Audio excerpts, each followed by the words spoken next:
the version of obnoxious white woman that y'all were performing, a lot of the folks writing the hit pieces about y'all had It was too close oftentimes to home. been those obnoxious white women. The girls' discourse was very much like the whites are fighting. A little bit. It must have been like great popcorn fodder for everybody else. Just like, this is great. Maybe great. they will Keep just going. cancel each other out. Let's just start the interview there because I am kind of observing a bit of your schedule as you come into our space for this chat. Yes. You're very I'm so booked and sorry. busy. Don't be sorry. We love being booked and busy, but you are doing press not just for M3GAN, Yeah. but also press for your podcast. Yeah. And because HBO's The Girls is having a moment, you're just like always doing press for that. You are out in these streets right now. Yes, and some things that I couldn't have anticipated converging on this exact moment in my life. Two other movies I shot this year are also coming into their final forms right now, which is wild because M3GAN shot last year and then we did additional photography this spring, but then its release date in June seemed like less crazy because we had already, done so much of it. We'd already filmed so much of it. One of these movies shot in February, and it's already finishing, and it's a small indie called Kill Me that I'm very excited about with Charlie Day. Yeah. And then the other one is the second Colleen Hoover adaptation called Regretting You that's coming out in October for Paramount. And we filmed that in like April and May in Atlanta, and it's already, I just watched my second cut of it. And so now I'm in like, I just couldn't have, I knew that stacking the filming schedule the beginning of this year was a wild choice of mine, but it was like, I was excited and eager to do all of the projects. We did it. I did not think about the producer part of my job being so active at this stage and all of them reaching like first cuts and giving notes and all of that at the same time. And then my husband is now shooting in London until basically the end of July, which we did not know was going to be happening during the month of June and all the M3GAN press. And so I'm also solo with a ton of help.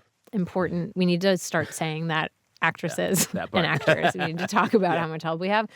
I'm solo with asterisks with our son while all of this is going on. So I'm getting around like, 4 to 5 hours of sleep a night, and my body has been remade out of caffeine particles and Celsius.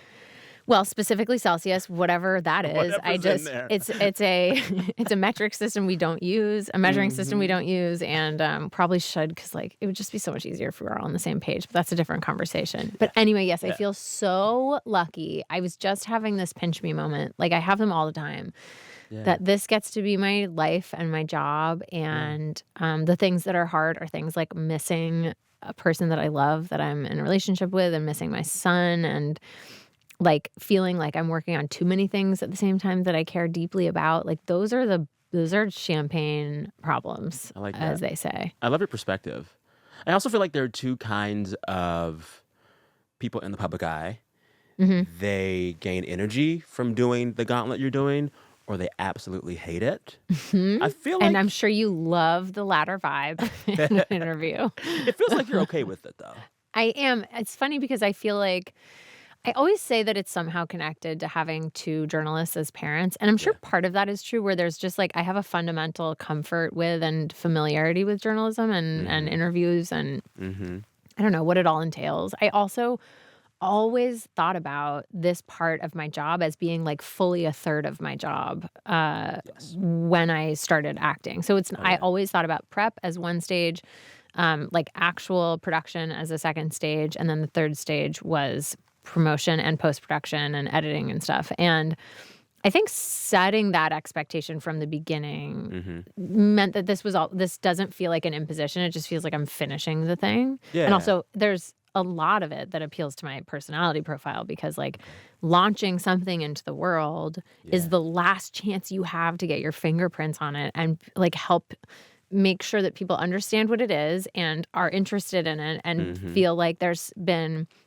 I don't know, get a sense of how much love and care and like obsession was put into this end product. And then once it exists out in the world, like that, it belongs to other people. It's such a vulnerable moment. Exactly. And so I guess like all in service of that moment, which comes for every artistic venture, yeah, this part of it feels like my last chance to like, Okay.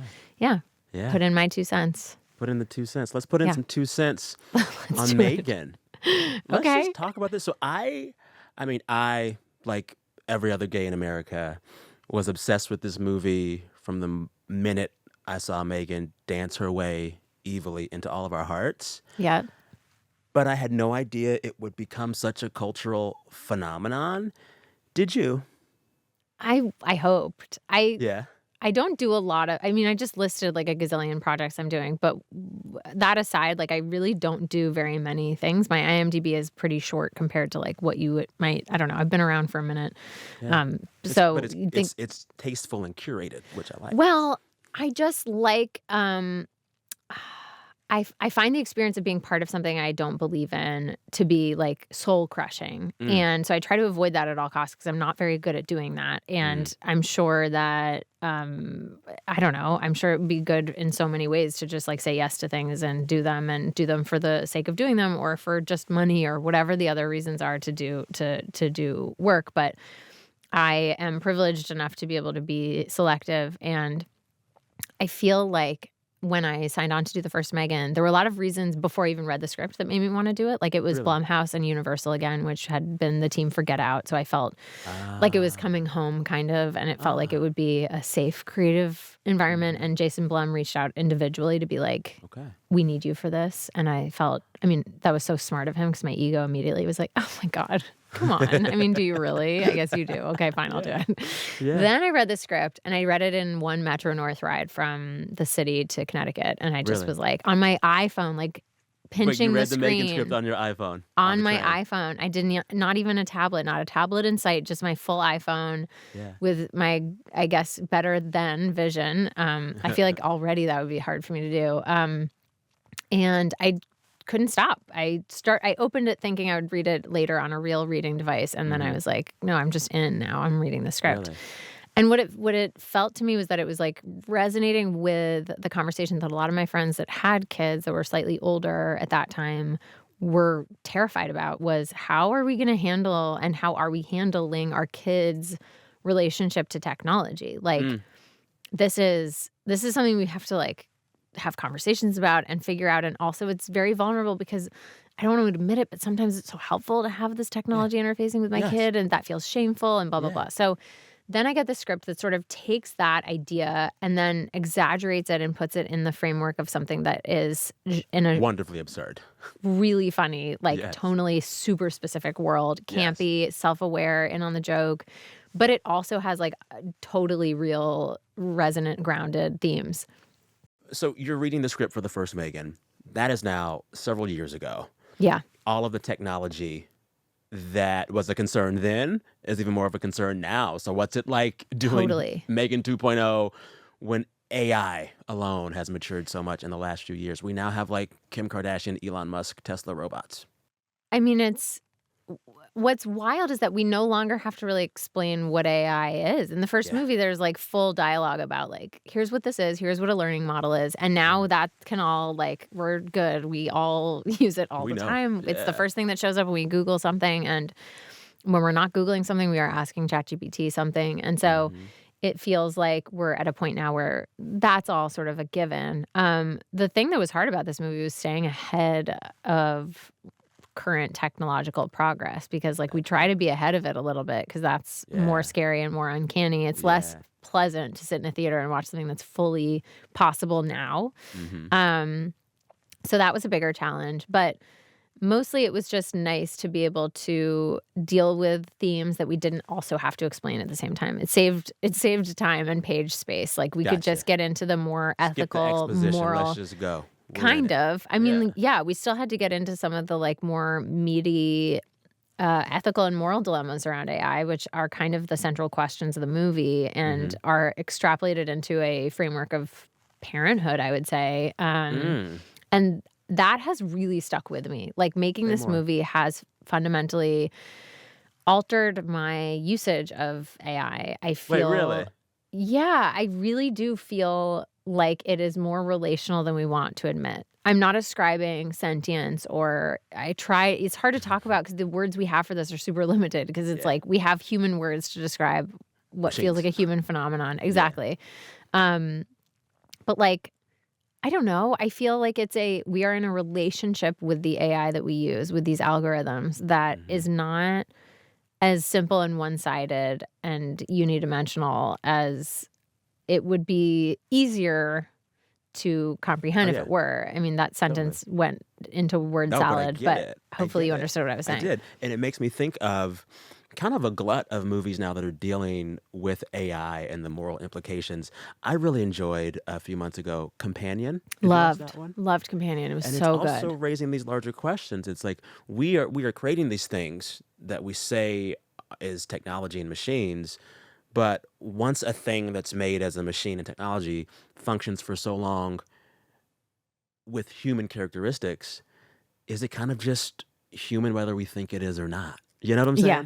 Oh my gosh, totally. I think the other question is, especially when it doesn't have human characteristics, when it is just algorithm or code or, an idea like that, something that is iterating on its own, learning on its own. What then? Do we have to humanize something in order to feel empathy for it? Do we have to humanize something in order to fear it? Does it have to be in a form that we can recognize before we can be like adequately and appropriately like wary of the power that something has? Yeah. Or are we capable of reading menace into something that's inanimate and doesn't look anything like us? Anyway,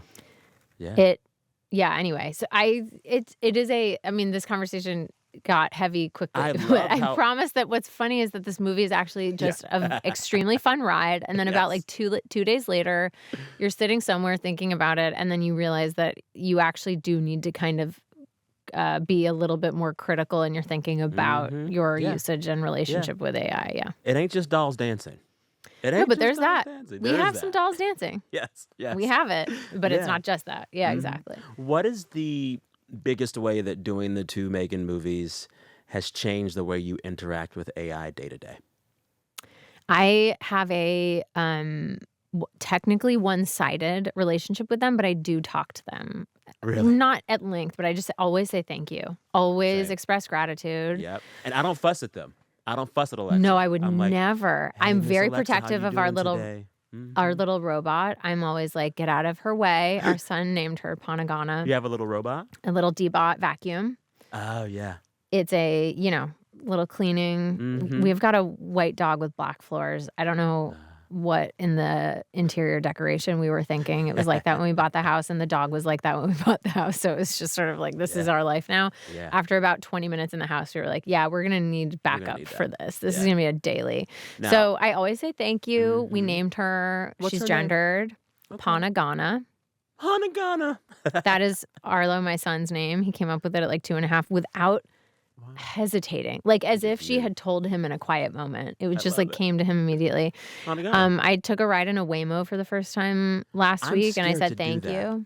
So I was too. I did an interview in a Waymo, as there's an interview series in Waymos, and I did that interview series, and I was out of my mind scared before I got into it. And it was like my hot ones. Like, I think I would find it easier to be cogent on hot ones than I was in this moving vehicle, because I kept completely losing my train of thought, just staring into the driver's seat. Yeah. Like, it's like eerily quiet. It is quiet. You can change that if you want to. How do you change it? It can I'm sure there's settings. I mean, we were doing an interview, so I didn't like tinker, but there's like an interface on the sort of, I guess, armrest console that faces the back seat, where you start the ride, and it prompts you to remember all of your stuff before you get out of the car and all of those things. And it is wild. And yet, while it was happening, I was thinking about the cognitive dissonance of, like, I feel my body is experiencing adrenaline. Yeah. I'm in fight or flight. My body thinks inside of a car. I am in fight or flight of a car that's driving with me in it, whether I like it or not. And my body feels less safe than when I'm driving. But empirically speaking, I am much safer. Yes. And it's like flying versus driving. I feel it's a really hard thing for my brain to wrap its head around. But what I could do was on the way out of the car when it delivered me safely to my destination, which it did. Again, not sponsored by Waymo. Sorry if this is sounding like an ad. I said thank you to the empty front seat. It was just an instinct because the gratitude is real. I got there safely, always grateful. And you would have thanked your taxi driver. 100%. Yeah. I missed the conversation, honestly. Like, I want to do one, I think, for the pristine silence because I'm one of those Uber riders or taxi riders. Oh, I have a quiet setting. They do not care. I'd be talking. I'll be like engrossed in their life. There have been times where I finish the Uber ride and I like leave the car being like, I'm praying for you too. You're going to get custody. You keep the faith. Like I get in it and I can't help it. So, but like a Waymo would help me just like zen the fuck out. But the thing that's so great about that is that they need to really give you the ride satisfaction you need. They need to give you an option. They need a backstory for you. I need a Waymo with a plot. They need to develop a backstory that is dramatic enough for you to get really invested, but like is tailored to the amount of time they've got. And it's a story that like the length is perfect for you to respond, have a few rebuttals. Just really change your day. I mean, that feels like a real oversight on their part because Waymo, we all have our tastes. Yeah, exactly. Probably. I mean, Waymo, the rule of AI is that it is listening. Yeah. Waymo already number heard one us. rule. Waymo's already working on it. My phone's here. Yours are there. I mean, they're all listening. What I was reading in an interview you gave, I want to say to Screen Rant, you said, and I'm referencing your classic HBO's Girls character now, you said that M3GAN is a Marnie. You said that with a little attitude I'd like some context for. I want to know the mental calculus. There's one huge character trait that ties them together, which is that they both break into song when you just are not thinking that a song is coming. And in Marnie's case... Yeah. Which one is more annoying to hear singing spontaneously, Marnie or M3GAN? Definitely Marnie, because at least M3GAN's following an algorithm. I guess Marnie's following her own algorithm too, but I think even M3GAN, I think even M3GAN would know that like singing "Stronger" at your ex's office party that you have White nothing Kate to Moss do with. tonight, bars. Very proud of that, by the way. That was you. Very, very proud. That of was you. That was me. That was me. I remember. She just. Anyway, I will love Marnie forever, but her choices about when to grab a mic were just never correct. She literally never got it right, not once in her life. At least M3GAN successfully launches. I would say one of her songs does exactly what she's hoping it will, and then she's got a couple more that are misses. And so that is the quality of hers. That and her desire to control everything around her that really rhymes the most with Marnie. Yes. Other than that, I think she would probably find Marnie like completely useless and exhausting. And in that way, she's also got some Jessa energy with the blonde hair. Okay. But Shoshana actually proved to be the smartest of all of us because she broke up with us as a friend group. She got it together at the end. Shosh had the most growth. Had a whole fiance and was like, I have new friends. They have purses. I'm out. And so she like at her core may also have Shosh. I mean, she might be kind of everyone is the truth. The Hannah connection feels the most like I'd have to really think about it and write a research paper on it. But her connection to Marnie feels like pretty self-evident to me. That. Yeah. Next hypothetical. Also, she wears a costume in this movie that I basically wore a version of in a season of Girls that is I'm not spoiling anything because it's in the marketing materials. M3GAN has an amazing bob and she wears a cyberpunk costume with the bob that's like pink plastic. And Marnie wore a plastic dress to a party at Booth Jonathan's apartment that I will never forget because it had to be it was like 110 degrees when we filmed it, and it had its own like weather system inside of it and had to be wiped down every take. But watching the movie and seeing M3GAN's costume made me a little nostalgic for that. So, there's some crossover. I also love that you bring up Booth Jonathan because one, that was one of my favorite side characters. I also realized when I rewatch Girls, I've had more than a few Booth Jonathans in my life. You have? Yeah, girl. It's LA. They're out there. They are out there, and they are really successful at pulling people in with names like Booth Jonathan and with artwork Yes. that is so esoteric that it's just bad, but when you're young, you don't know that yet, and you just think it's You don't know. complicated and you don't Yeah. understand it Yeah. enough. I know. Hypothetical. Yeah. M3GAN is locked in battle with the 4 young women of HBO's Girls. Okay. Who wins? What kind of battle? If it's a physical battle, know. we are dead. We are dead immediately. Instantly dead. Some other kind of battle. A battle of the wits. Yeah. We're also dead. The thing about M3GAN versus really anyone is that she's the internet basically, and she is You don't beat the internet. It's the no. internet. Yeah, like that's kind of it. Like it'll Yeah. figure out a way to beat you. Like everyone's Yeah. always like, "What about Chucky or Annabelle versus M3GAN?" I'm like, "Come on!" Like, are we? He's a toxic, angry dude trapped in a tiny doll body. Like she will wipe the floor with him. This is not even close. But people like are a little disappointed that I feel so strongly that way. But I'm like, listen, let's do it. Let's run the experiment. It is, Let's do Vegas odds here. I will be proven correct. Let me think of a battle that the girls of girls would win. I would say like just on doing things wrong. It's mistakes. Like I think M3GAN would make her mistakes perfectly because it would be the assignment to air. But we did it constantly and flawlessly on our show. Just like it was sort of the entire driving plot of the show were our misadventures and mistakes. So I would say that in a battle for biggest mistakes, we would win.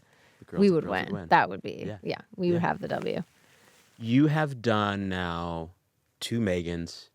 You have done Get Out, which I think is the best horror film of the last 30 years. And oh my God. I just got chills. Thank you. And you did the work in that movie. I love it. Thank you. Some people now call you a scream queen. How do you feel about that? I feel honored. It's the irony, though, that gets me because I am a wimp.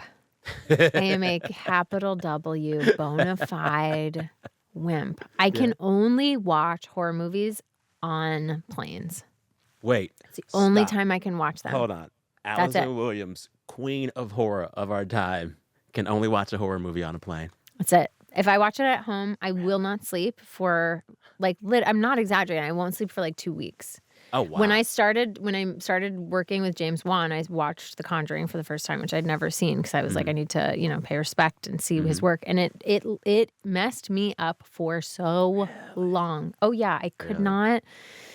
Yeah, I don't know. My nervous system is making horror movies all day, every day. I'm a catastrophizer. I have intrusive thoughts. I have anxiety. Like this is a system that is basically cranking out badly AI generated horror movies all day, every day. Every time I see a curb, every time I see my son anywhere near anything, literally anything, I am making a horror movie about it. So I think maybe seeing them is sort of like proof of concept in a way that is a setback emotionally and mentally. That's funny. So I watch them on planes because there's so much for all the reasons you shouldn't watch them on planes. There's ambient stuff going on, and going to a theater to watch horror movies is you lock in.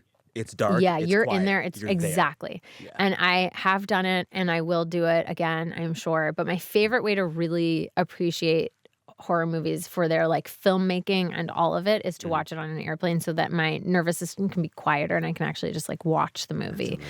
But I feel like I found my way into this genre courtesy of Jordan Peele. I never contemplated it because I have always felt this way about it. I loved reading scary stories we tell in the dark and Goosebumps when I was little because kids are so macabre and gothic in their sensibilities. And once they discover what death is, they're kind of obsessed with darkness and death and all of those things. And so I, like every kid, felt deeply about those topics. But then I also realized that the half-life of that girl with the ribbon around her neck story was so long. I still think about it a lot. And the high beam story from that book, I don't know. These really are very specific references. And the person putting their hand under their bed to feel their dog. And then there's, oh God, I can't even tell you these stories. I don't want to burden the listener with these tales. But anyway, so. I'm the opposite. You are? So I love horror. It's my favorite genre. Well, I know from being a longtime consumer of your media. Thank you. I love horror. I think it's so bankable. Here's why I love it. I also catastrophize all the time in the real world. And when I'm in a quiet movie theater and the horror film locks in, I'm not thinking about my own horrors. I'm thinking about theirs. Interesting. And I don't take it with me. I'm able to leave it at the theater. I'm the person in the theater covering my face with my hat in certain scenes, shaking, saying, "Don't go in there, don't go in there." Like I viscerally am like, You're in the movie shook. with us. Yep. But as soon as it's done, I'm like, okay, that was fun. I can Oh my just, gosh. I know, That's incredible. I'm I wish broken I in could some do weird that. way.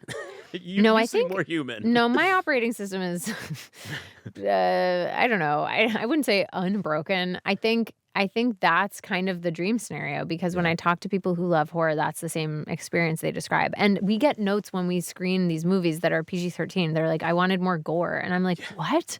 I'm so relieved there's not more gore. It Yeah. makes it so I can watch this movie. Like Yeah. I can sit through M3GAN without being like having to shield my own eyes from a movie I literally was part of for every second of its existence. Like I just and I still can't watch it. There is a part that is a little there's two parts that are a little gory. Hmm. And I watched the hair and makeup tests of those things. I watched those prosthetics be developed Yeah. without spoiling anything. I was part of like all the sequence meetings for the stunt sequences, Yeah. every single production meeting having to do with it, and I still on the day got lightheaded and couldn't look at the Are things you in question. serious? I'm dead That's serious. incredible. Yeah. That's incredible. I mean, it's just, it is what it is. So Scream Queen is such an honor. I have a lot of respect for horror filmmaking because of how effective it is at moving your emotional state. Like it just is powerful. The experience we both just described, even though Yeah. they are different, are so Visceral. systemic. It just resets everything. Mhm. And I feel extremely lucky, especially because the fans of horror are awesome. Awesome. I And believe that. without Get Out, I would not have had the opportunity to interact with them, I don't think, because it's a pretty it's like a crew. It feels Yeah. like a really Oh, yeah. devoted community, and it's a really supportive of big swings and risks and genre, and Yeah. it's just awesome. It feels very, Yeah. it feels Well, good. and just, I mean, like, I will always sing the praises of Get Out, and I will always curse the Oscars for rewarding whatever else they did that year, because in my mind, it Shape was of Water. Not that I remember it, not that it's something I still know, but it was Shape of Water. I mean, Guillermo del Toro, we're an incredible bless him. filmmaker and a Bless movie that I him. loved, but I really loved Get Out more because I'm very Yes. Well, biased. I also, my theory of films that deserve awards is like, one, are they great? They must be great first. But two, does this film define a moment in time and culture? Yeah. And I feel like of that era, the two movies that defined the era were Get Out and The Social Network. When I want to tell my kids or someone's kids 20 years Whoa, from now, yeah. what was it like? Watch those two Whoa. movies. Watch those two Whoa, movies. that's really interesting. Defines a moment. Anywho, Wow. I'm just Well, what saying. an honor to be in such a place of distinction in your mind. I feel like that would have been Parasite, I think, was sort of an incredible moment because we all realized Yeah. that that was sort of it meant that movies in this genre can be seen in that esteem, and that Mhm. because the third acts of these movies are they by design have to go big and off the rails in a certain yeah. way, Yeah. and there's bloodshed. I have almost let me think about this for a second. I have just filmed the first movie in my life where I did not end up bloody. Wow. The first You are movie in in a my lot of whole bloody life things. is a movie called Regretting You that's coming out in October. Okay. That's the first thing I have Okay. ever finished. Spoilers for a book adaptation. That is, I am not bloody at the end. That's the first That's the time I've Colleen ever Hoover not one? had sticky fake blood on me at the end of the movie. Yes. Yeah. So this is a genre that I root for and that I love, and yes, have trouble watching because of my limited nervous system, Yeah. but that I feel very lucky to work in, and the fact that it gets respect. There, like Rosemary's Baby and The Shining, like there was also an era of like when movies like this were deeply, deeply respected as well. And then I think I don't know what happened, but my film history knowledge is not as good as some people's, but I think coming back to that and seeing the cultural commentary of Parasite and on the heels of a movie of other great movies in this space felt like, it's just really fun. You get to deal with themes that are usually dealt with so seriously with a capital D drama. Exactly. You got to put it with a mixy genre thing where you're like thriller, comedy, horror, action, all kinds of stuff. Well, it's really fun. And it's always existential, because I think that all horror at its core is a question about living or dying. What does it mean to Totally. live? What does it mean to die? And how will I Totally. survive? These are Totally. big, heady questions. Yeah, high And with stakes. comedy, they wrap it in thrills and sometimes laughs. It is the perfect film genre, and you're a queen of the genre. So Well, thank you. kudos. That's so Kudos. nice. Yeah, yeah. What horror film would HBO's Girls Marnie be best in? Carrie. You're right. It's Carrie. You're right. Yeah. We got to storyboard the Marnie Carrie treatment. Mm. Oh boy. Yeah. I think it's just like a straight remake with Marnie. But she has to sing at an Yeah, inopportune she time. would say, well, she'd sing at that moment. I mean, she's on a stage, like, The blood starts falling and she starts singing Fleetwood Mac. exactly. Or just some, or like, yeah, Da Baby or something, like just something completely wrong that she absolutely should not be singing. Yeah, I love I think, I think that's Carrie. I didn't really think about that for very long. It was sort of a gut-based No, but that feels answer. right. I think that's right. That Yeah. feels right. Feels right. James Wan, you listening? We got to do this. I would watch the A hell out of James that. Wan, Lena Dunham crossover. That is the kind of thing I want to see. From your lips to God's ears. Listen. Would watch. Yep. Let's talk more about Girls. I mean, Okay. as you know, because you talk about it and you make the rounds to talk about it, which I appreciate, it's having a moment. It is having a moment. So thrilling. Gen Z, Gen Alpha has like connected with it. And I was thinking about this. I was listening to you on the Vanity Fair podcast you went on a while back talking about the resurgence. And one of the things I realized, and you kind of talk about it, for a show like Girls to have a resurgence and be so positively viewed right now, people forget, even though it was loved and esteemed, every episode, before the first episode even premiered, the show also got a lot of hate.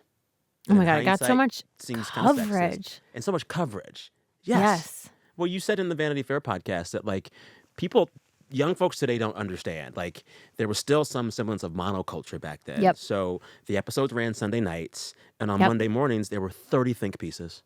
Yeah, it Every was sort time. of like, I mean, I feel like White Lotus is still, I feel like HBO kind of corners this. Sorry, Yeah. HBO Max. HBO Max, Um, HBO. It feels like that's the closest thing we still have to monoculture. And I'm sure I'd feel this way if I watched sports, but like who has time, honestly? All of these many people games. watching sports. Too many My games. goodness. Why don't they? Here's my thing with sports. I can Let's hear watch, it. But couldn't y'all just have one game and say, we got it? They're better. They'll have like multiple games. So many. I don't need They'll a series do of 7. like Play one game. 7 baseball games against each other over the course of a season. The Baseball's Super Bowl wild. is all we need. Like Yeah. a little Yeah. bit. Let little everyone just bit. be at practice, and then it's the Super Bowl suddenly. Bam. Fixed it. And someone picks their names out of a hat. I don't know. This is a terrible suggestion. We're ruining American football culture, which it's a topic for fine. another I'm fine podcast. with it. Yeah. But I feel like, I don't know. I feel like the thing that's so hard to describe also is that the show was really loud, but on the coast. So it was like an insane echo chamber where we were covered to death by every news outlet on both coasts. And I don't think many people were watching the show, but My I never brother interacted. in Texas, Yes. different human. I don't even Different might not even human. know. Thank you for clarifying. Like Yeah, it like- wasn't in his orbit, you know? So it was No, everything many to everyone people- in those circles, but if you weren't in those circles, it wasn't. It was not. It literally just never crossed your radar. It just Yeah. didn't reach you, and so that part was really interesting because we lived in New York. We were making the show in New York, so Yeah. it reached us. Like all of it reached us. It was inescapable, Yeah. and so that made the cultural criticism like particularly loud. Was that we couldn't escape it, and it wasn't being covered in some vague, faraway place. It was like our neighbors and the people Yeah. we would see. Like Yeah. if I went to the premiere of another movie or a friend's screening, I'd see someone there that had written a mean article yeah. about me like earlier that week, you know? But the thing is, like, even if people were very critical of it, and there were obviously valid criticisms of the show. A lot of them weren't valid. I A think lot of them weren't people valid, could but there never- were. I just want to say that I'm not like every criticism of Girls was invalid. That is not true.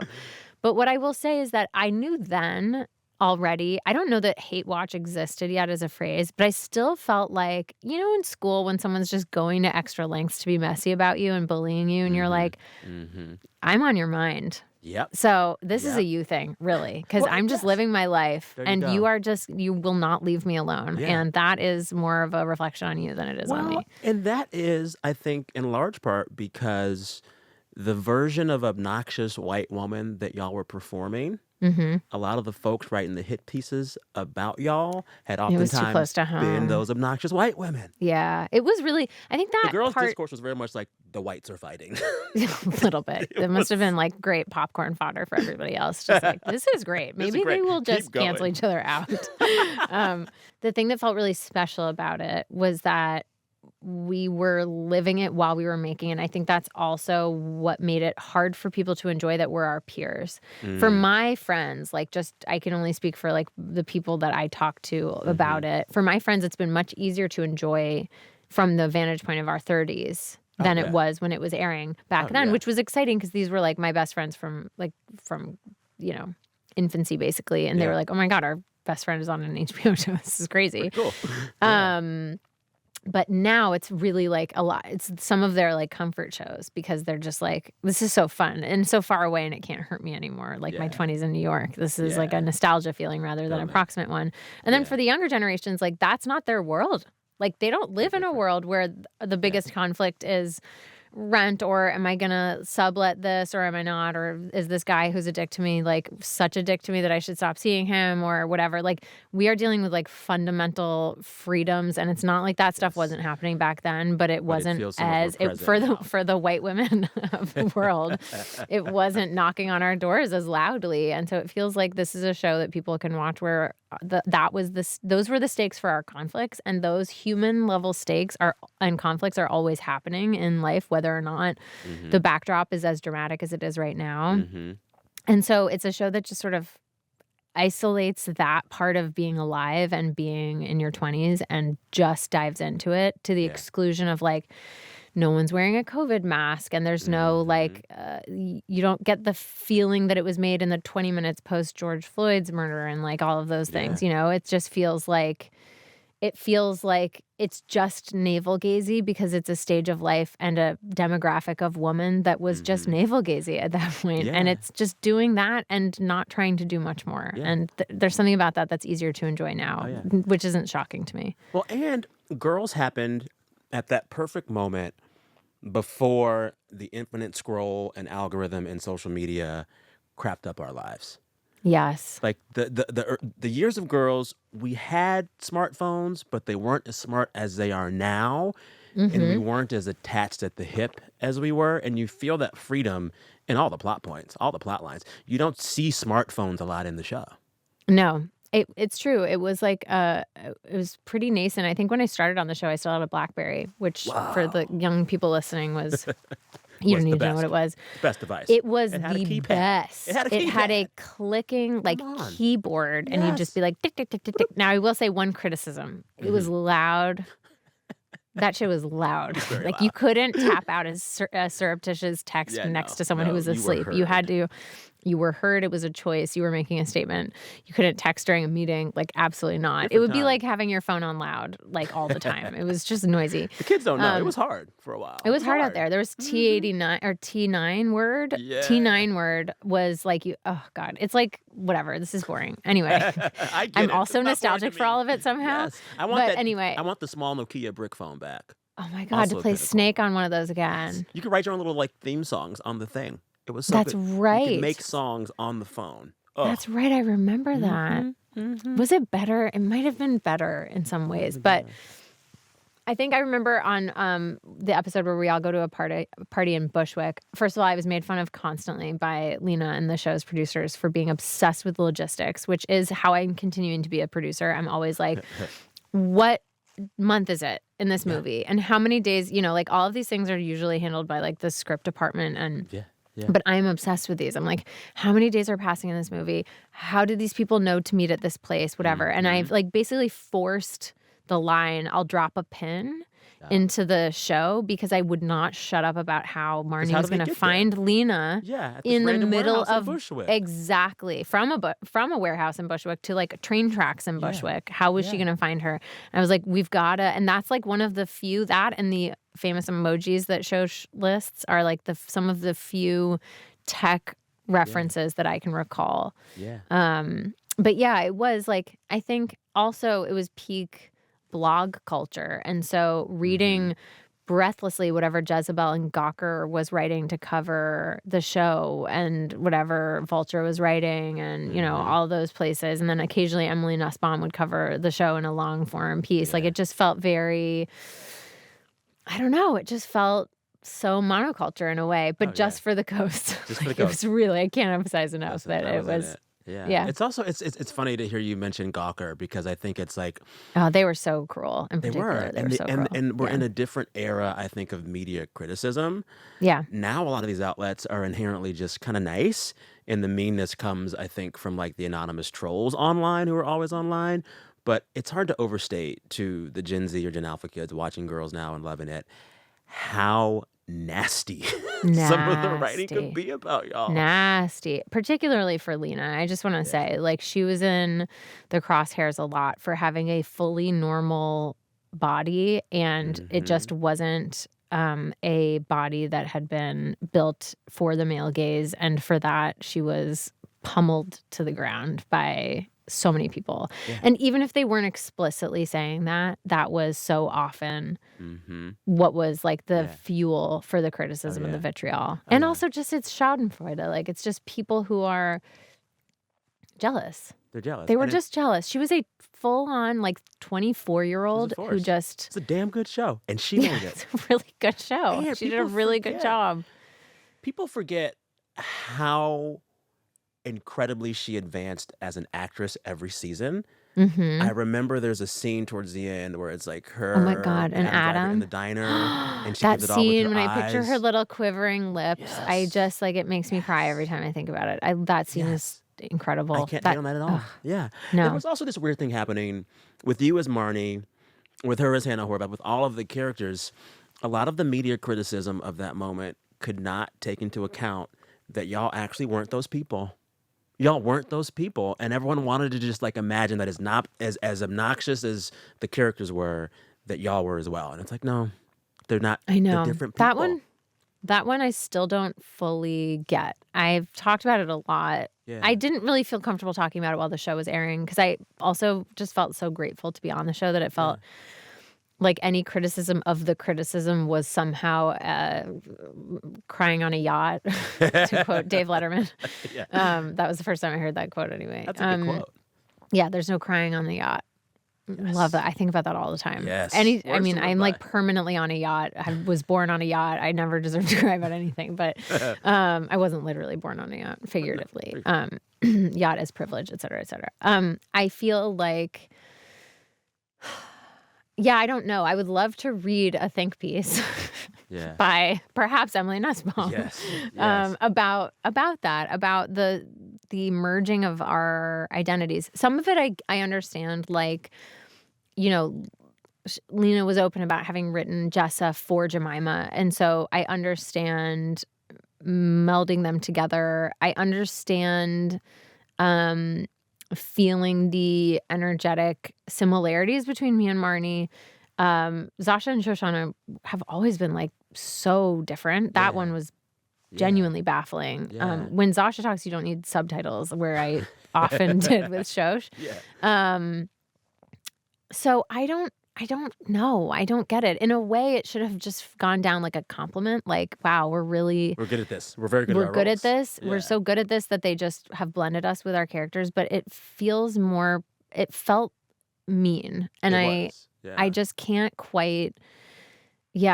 I can't quite put my finger on it. It was more than just saying like they're not good, because people were saying that too, obviously. But that's more subjective, and I'm also more open to that as criticism. That's sort of like the criticism to make of acting and of a show. But people didn't get the fact that the entire show was mocking these characters. Oh my God, that fact in and of itself is so.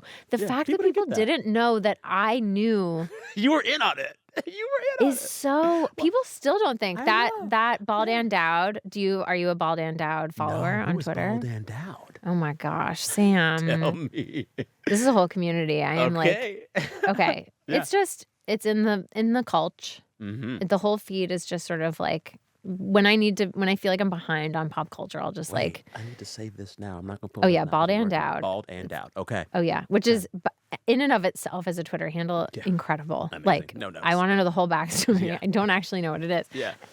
But recently a video of me from college doing a melodic cover of TikTok resurfaced, and TikTok the song by Kesha. Yeah. I'm in a pink cashmere sweater sitting on a stool at Yale Yeah. singing a melodic version of the song. Love it. The first line of which is "Wake up in the morning feeling like P Diddy," which I sang with. It's a very similar Before we delivery knew. to like "Stronger." Exactly. I think Lena. I think it heavily influenced "Stronger." And the idea that I would have done it like that earnestly is because from that same time there is an Earnest video of me singing Hallelujah. It might be gone now, but you I must covered sing that Hallelujah. song earnestly. You can't not sing Hallelujah unearnestly. But the choice to be like, I'm going to make a video of myself singing Hallelujah and I'm going to put it on the internet is a choice. And ironically also is a choice. Like Jeff Buckley did that thing. He Did ate the with thing. that. Yeah. Yes, it did not need to be covered by me, someone who had experienced none of what he was singing about in that song. But I did it anyway, earnestly, and that is there, for people to be like, that is Allison, like fully contributing a thing that she thought was worth contributing. I played Peter Pan very earnestly. That is musical theater on live television. I committed fully to that. Snaps for that because that's hard to do when you did it. I watched Thank it. you very That was much. good. Thank you very much. That's hard work, and it was live. It was hard. It was live for 3 hours. I was Yeah. flying around, Christopher Walken, the whole thing. Earnest Yes. contribution of my Yes. work Yes. to be criticized, to be made fun of, to be Yeah. whatevered, loved, appreciated, what you will. I do think the Gen Z and Gen Alpha are better at being earnest. And that might be part Yes, of why they're I feeling think girls so more. too. They're earnest. I think so too. They're actually earnest Yes. in ways that sometimes And- scare me. I'm like, oh, your feelings are right there. Ours are Yeah, hidden behind jokes. Yours are right there. exactly. I think you really nailed something there, because I think the earnestness is sort of what it also, not to, because we've moved on from this in the conversation, but I also think the part of the reason that it's easy to enjoy the M3GAN movies is because we make them earnestly. Oh, yeah. We know later they're camp and we're in on the joke and blah, blah, blah. But while we are making it, it's full Yeah. earnest. You're committed And to that's the it, only yeah. way it gets to be funny later. And that's also how I performed Marnie, was full earnest. Really? But I made a video that kind of got me cast on Girls that was also made in earnestness. Really? What's in the Yeah, video? it was called Mad Men Theme Song with a Twist, and it took the theme song to Mad Men, and I put Nature Boy by Nat King Cole Wow. layered it on like a mashup, and it worked perfectly. And it was like an Ed Sullivan style live performance. It was live audio, one take, that Wow. kind of thing. Yeah. And Judd Apatow saw that and reached knew. out and asked me to audition for Marnie, and that's what got what I owe my whole career to, Wow. basically. And So thank that God was for made earnest. earnestly. Thank God. Exactly. Thank goodness for earnestness. We need it. Because exactly. And so I think I have a complicated relationship with it, because I felt like my earnestness was like a very vulnerable place when you first start out and you're offering and you're making things and putting it out there earnestly. That's very scary. Yeah. But one thing we did not do was make a show where we are doing the things that we did on Girls without being in on the joke. Yeah. And so both things are true. Both things are true. That's what's complicated. Yeah. Like, Yeah. It's hard. I don't know. I remember there was so much not getting the fact that y'all were in on the joke.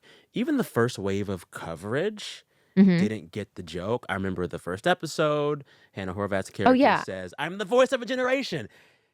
We're making fun of it. The show is And then making she fun says, of that. or a voice of a generation. And all the coverage just got the Immediately first in the part. next line. Yes. Exactly. From the very Exactly. start, there was a target on the back. She's calling herself the voice of a generation. I was like, you did not even let her finish her line. Exactly. You literally, the bad will is so loud. Exactly. What I would have said now, like in my current iteration of myself, if this was happening, I'd be like, you are telling on yourself. Yep. Go ahead, write Yep. that article. But it's You're more about showing you. your ass. Yes, Yeah, this is more a about you than thing. us. Yes. Exactly. Yeah. I've been thinking a lot about your body of work. And I think of like the ways in which so much of your performance as an actress has like tracked the way I've grown up as like a millennial of a similar age. Mm-hmm. And what I love about your work in totality is that a lot of the work that you're doing is putting on display a certain kind of problematic white woman. I like that. In Get Out, you're a certain kind of The Karen. most. In Yes. Megan, you're a certain kind of Karen. Mm-hmm. In Girls, you are Mm-hmm. Oh my millennial God. Karen before we had the word. Uh-huh. And I Yes. just wonder, I think the big question I had for our whole chat that I wanted to get to, it's like, how has playing problematic white women so well changed, if at all, the way you think about being a white woman in the world?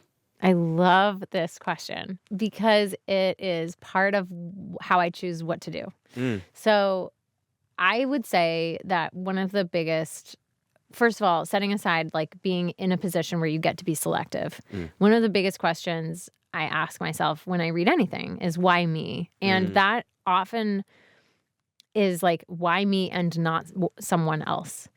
And very often I read a script and I'm like, this is not my part to play. I'm not supposed to play this part. This needs to be portrayed by someone who has a little bit more insight into this experience or who isn't as just like, I don't know. I'm so aware of the fact that like, the era of actors disappearing into things and existing in a vacuum is over. Yeah. That we don't Yeah. live in that time anymore. Yeah. And Yeah. you know, I'm not gonna be a totally convincing, like super, like I don't know. I don't know if I should tell stories about people living without coming. You know, I think I can do those parts convincingly. I think I do an okay job. I think I can back myself. But should I? I don't know. I don't think so. I haven't thought so. So I feel like one of the things I can do, and one of the things I feel like entitled to do is punch up or adjacent. Okay. Like I feel like when Jordan was like, will you play this character? I was like, I want to make her the most evil possible version of herself because I think that this demo is like the most pernicious. It's not a revolutionary thought. Like white women wired like Rose Armitage are the most dangerous people to progress, like in so many ways. Yes, ma'am. And so I thought, what an opportunity to really, because I thought there's a version of playing her, and people still did this, which I see as a failure. I'm like, I could have pushed it more, maybe, but there's a version of her where people are coming up with excuses for her, like she's a victim and blah blah blah blah blah. Because we love that. Yeah, we love that. I wanted to make that as hard as possible, and I also feel like I have been so lucky from the moment I was born that I feel like I am working off the opposite of a debt. I'm working off a deficit. Is that what I mean? I get it.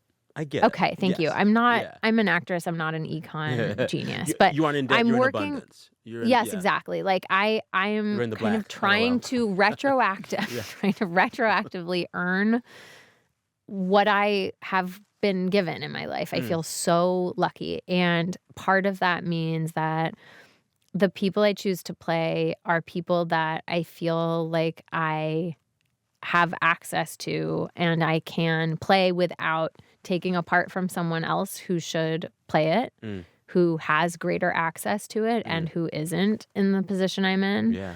And also just there's something very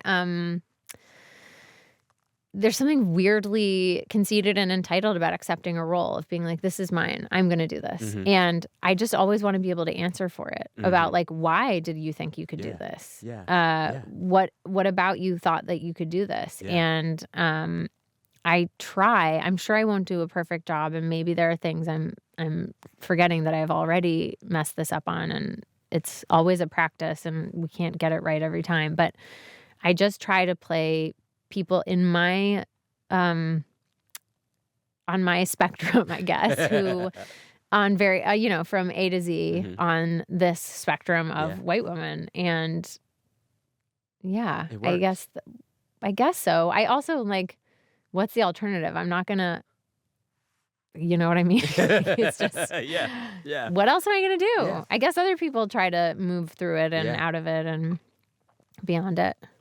If the goal is to like unmask and tear down Karendom, the best way to do it is to fully poke fun at it on screen and not Yes. do the thing where you just have like the woke kumbaya TV show or movie where like we just have a nice white lady who's a hero. There's more work done in you doing what you're doing in Get Out, in Girls, in M3GAN. That's actually doing more work. So I appreciate Yes, it. there is an entitlement that is just like part of that DNA that I feel like needs to be interrogated. And I think that having the opportunity to do that so many times in my career has been a privilege because it's set up, to your point, a lot of conversation. And I feel like if looking back on my career down the line, I'm able to feel like I started and contributed to cultural, socio-political, ethical conversations, I'll feel very, very satisfied with how things have gone. Yeah. Because, that's the most we can do. And if along the way I also get to do like a Julie Andrewsy type thing, Yeah.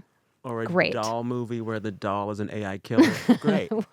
Well, Gemma's entitlement almost ends the world. So let's not forget that. Yes. She feels really free to just iterate, Yes.